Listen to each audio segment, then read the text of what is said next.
কলেজে পড়তে গিয়ে মেয়েরা কি করতেছে এখন দেখেন, কলেজে পড়তে গিয়ে মেয়েরা কি করতেছে দেখেন। আর আপনি আপনার মেয়েকে কলেজে ওখানে পড়তে পাঠাচ্ছেন, ওখানে হোস্টেলে রাখছেন, যেখানে একটা মেয়েকে নবী সাল্লাল্লাহু আলাইহি ওয়াসাল্লাম মাহরাম ছাড়া সফর করতে নিষেধ করছেন, সেখানে আপনি আপনার মেয়েকে কোন শিক্ষায় শিক্ষিত করার জন্য রাতের পর রাত সেখানে কাটাচ্ছেন?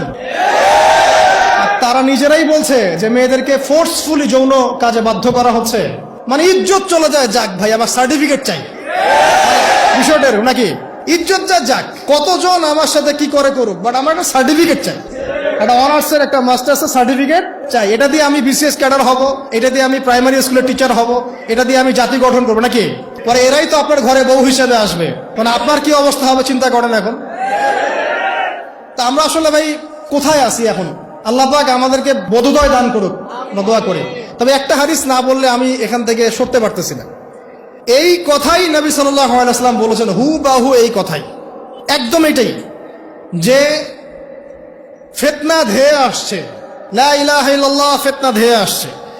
তার স্ত্রী যায়েনাব বিনতে জাহাশ তিনি বলছেন, ইয়া রাসূলুল্লাহ সাল্লাল্লাহু আলাইহি ওয়াসাল্লাম, আনুহলিকু ওয়া ফিনা সালিহুন, আমাদের মধ্যে সৎ মানুষগুলো থাকা সত্ত্বেও কি আমরা ধ্বংস হয়ে যাব?